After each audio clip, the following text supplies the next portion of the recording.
Welcome back to Saber Order. Today we have another lightsaber to review. This is the Ally Sabers Fulcrum hilts. Actually two sabers, but they come in a pair.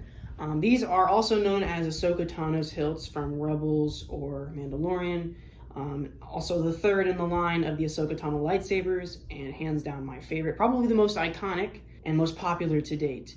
But yeah, I love these sabers for one reason. As you can see, this is her long primary hilt. It's a little bit more curved. And these are very heavily based off of Japanese culture. But yeah, let's get into the basic overview. Alrighty, so this is going to be the basic overview of these two hilts. I'm going to start off with her main hilt, her primary hilt, the longer one. As you can tell, this is a much longer hilt. It has a nice little grip here, a cool diamond pattern, as well as her button.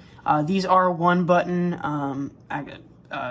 commands, like all the other Neopixels that we've reviewed. But as you can see, it has its nice little gold emitter piece, which you can screw off. I don't know why you would need to, though. And then you have your tip with your LEDs, and then that is going to be where you would screw in your blade.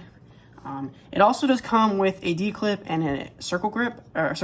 I don't know why the D-clip would be way more accurate, but I mean, if you have the variety there, so there is that. I am going to go over the shoto blade. It's about the same thing, just smaller. The colors are, it's more silver, there's less gray on it. It also has a D-clip, and then these are going to be the same thing. They're going to have the same fonts, same capabilities, and then it also has the same emitter piece, as well as this nice silver. It also does come off as well. But yeah, I'm going to really quickly show how to actually get to your chassis, because it is a complicated process, and I had myself confused for a fat second. But yeah, I'm going to start with these little D-clips can be removed if you unscrew these pieces right here. And it's going to be the same for both. The only difference is that you're going to need a hex screw to remove the circle grip on this one. So both of these are going to be dismantled about the same way. The only difference is that this one has a circle clip on it that you're going to have to use a hex wrench to get off. But yeah, let me just basically keep going, remove the clips. All right, now that all the screws are out, just go ahead and take the blade clips off. I would recommend keeping all of these pieces in a safe spot, because you do not want to lose them. But then, oh, that one just went ahead and fell off. That was not supposed to happen. But same thing here. You are going to actually have to unscrew this bottom portion a little bit to get the front plate to pop out. I guess mine wasn't screwed in that tight. But yeah, this one, I'll show you what I mean. Just take your hex screw. It'll pop out just like that. And the button, I guess you don't really have to remove the button now that I think about it, but there's the buttons. You can remove them if you would like, though they're a little bit hard to get off. But yeah, now you have your chassis, which by the way are amazing. I don't know what Ally does with their chassis, but they are gorgeous. This nice gold, I love it. I love it. You can't get to your battery and your SD card. I mean, there probably is a way, but I'm not interested. But then you're going to also see that this is your charging point right here. It's going to come with two of these chargers. It's a little bit of the older model kind of chargers, but it's very simple. And I love, you don't have to get to your battery or anything. But yeah, that is how you get to the chassis, and then you get them in a specific order.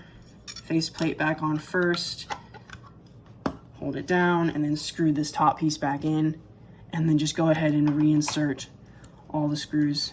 So I picked these sabers up from Ally Sabers.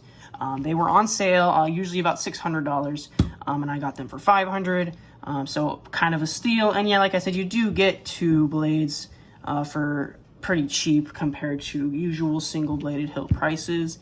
And I have to say, out of all these Ahsokas on the market, I mean, they all do look different in their own ways, and this one is not 100% accurate, although it is very, very close, to the point where this is my headcanon of how they look. But yeah, there are lots of other versions of these sabers out there on many different websites, but I mean, you're not going to get one for less than $700. This is Neopixel, which is not super popular, or not as popular as Neopixel, which I don't understand, because I feel like, I mean, I'm not a huge with programming my own fonts in. I've tried, it's just not my thing. I like having the fonts that come with it. And yes, this saber does come with an Ashoka Tano font, which I will showcase later in the video. But yeah, Xenopixel doesn't really have that customization, but it has all the effects, even more than you'll get with a Neopixel lightsaber, with the gesture controls and all the ignitions and stuff. And that's why I think that these are the best ones on the market you can get right now. I haven't seen anything. I mean, obviously, like Korbanth will have the best ones overall, but if you're looking for cheaper ones that are pretty good, this is perfect for you. But yeah, I'm gonna go ahead and take these out and put the blades in them and show off their effects and some of the fonts. All right, so I used my app to get the saber to a decent volume. I'm going to show the one for now. I will show both of them ignited when they're outside. They are fairly loud. The speakers are not really covered by anything on these sabers, so yeah. Basically, here is the Ashoka Tano font. As you can tell, it is basically shot for shot for hers in the show. Blaster deflection, and all the other effects we've mentioned in any of our Ally Sabers videos, or Neopixel Lightsabers. But yeah, you can see that this is the nice longer blade, and it is thinner. It's honestly really easy to wield. It feels great in the hand. It has nice weight to it, and the thinner blade makes it really easy to wield. But I'm going ahead and go through some of the fonts that do come with the saber. Simple. This is a cool little font. It's kind of like an actual sword.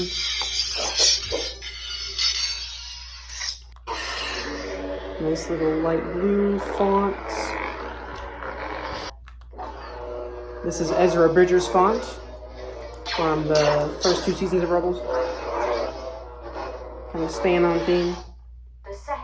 This is the second sister from the Fallen Order games. So you can tell it has that nice sound that comes with that character. I believe, I'm assuming this is some sort of master. It's green. The teacher, I don't know exactly who that could be, but a nice little green font for you. And then it has, of course, a troll font. Nice little rainbow. All your Xenopixels will have fonts like these. But yeah, those are some of the highlights. Let's take this outside for a swing test. So before we get into the swing test, I am actually going to show off a little bit of the gesture controls. So if you want to ignite/de-ignite your saber, you're just going to do a quick twist to the right. It also has swing ignition. You just swing it out to the side of you and it will ignite. And then you also have kind of your Kylo-like ignition, like those. 3 different ignitions, and they do all turn off or twist to the right, which makes them really easy to use.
Alrighty, that was my swing test. Give me a little bit of slack. I am very new to dual wielding sabers. I love it though. Part of the reason I did get these sabers is I wanted to try and start learning the form.